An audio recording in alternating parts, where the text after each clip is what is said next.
હીરા અને textile city તરીકે જાણીતા સુરતમાં ફરી એકવાર ખાદ્ય પદાર્થોમાં ભેળસેળનું મોટું નેટવર્ક પકડાયું છે।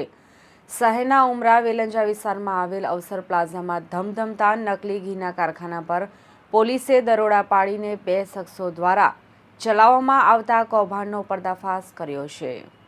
હીરા અને ટેક્સટાઇલ સિટી તરીકે જાણીતા સુરતમાં ફરી એકવાર ખાદ્ય પદાર્થોમાં ભેળસેળનું મોટું નેટવર્ક પકડાયું છે।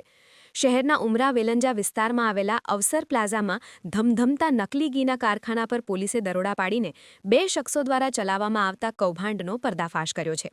આ ટોળકી છેલ્લા 1.5 વર્ષથી સોયાબીન તેલ અને દાલડામાં કેમિકલ ભેળવીને શુદ્ધ ગાયનું ઘી કહીને લોકોના રસોડા સુધી ઝેર પીરસતી હતી।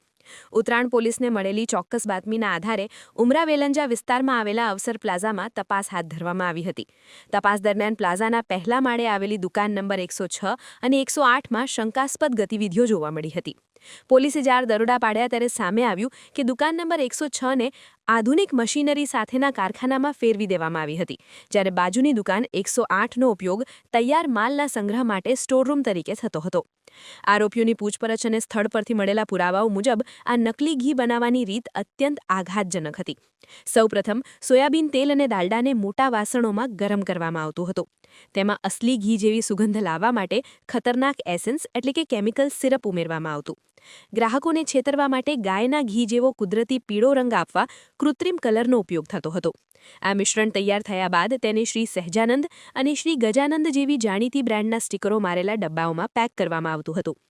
પોલીસે દરોડા દરમિયાન કુલ 4,94,940ની કિંમતનો મુદ્દામાલ જપ્ત કર્યો છે, જેમાં 583 લીટર તૈયાર નકલી ઘી એટલે કે કિંમત ₹3.5 લાખથી વધુ, 2200 નંગ ખાલી અને ભરેલા ડબ્બા એટલે કે નાની મોટી સાઇઝના, મોટા પ્રમાણમાં સોયાબીન તેલ અને ડાલડાના ડબ્બા, પેકિંગ માટેના સાધનો જેવા કે સીલિંગ મશીન, વજન કાંટો, થર્મોમીટર અને ગેસ સિલિન્ડરનો સમાવેશ થાય છે। પોલીસ તપાસમાં બહાર આવ્યું છે કે આ કૌભાંડ છેલ્લા 18 મહિનાથી અવિરત જારી રહ્યું હતું। આ કેસમાં 2 મુખ્ય સૂત્રધાર સામેલ છે। નિહાર ભરતભાઈ મોવરિયા, ઉમ્ર 32, જે તૈયાર નકલી ઘીને સુરતના સ્થાનિક બજારોમાં સપ્લાય અને સેલિંગ કરવાનું કામ કરતો હતો।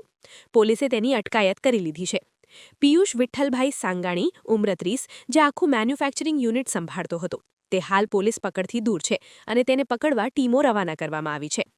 હાલમાં પવિત્ર રમઝાન માસ ચાલુ છે, તેથી માનનીય કમિશનર સાહેબથી, માનનીય ડેપ્યુટી કમિશનર સાહેબ, રિજન ઓફિસર સાહેબથી અને માનનીય આરોગ્ય અધિકારી સાહેબ તરફથી ફૂડ ડિપાર્ટમેન્ટને સૂચનાઓ આપવામાં આવે છે કે સુરત શહેર વિસ્તારમાં ફૂડનું વેચાણ કરતી, ઉત્પાદન કરતી તમામ સંસ્થાઓની સઘન તપાસ કરી અને ગુનાઓને પૃથ્થકરણ સારું લેબોરેટરીમાં મોકલી આપવાનું।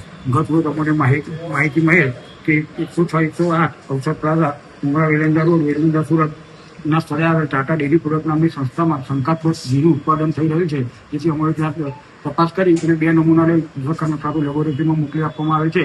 તેમજ ત્યાંથી 582 કિલોનો જથ્થો સીઝ કરવામાં આવે છે। સાહેબ, ઘીના જથ્થામાં શું યુઝ થતું હોવાનું પ્રાથમિક લાગી રહ્યું છે?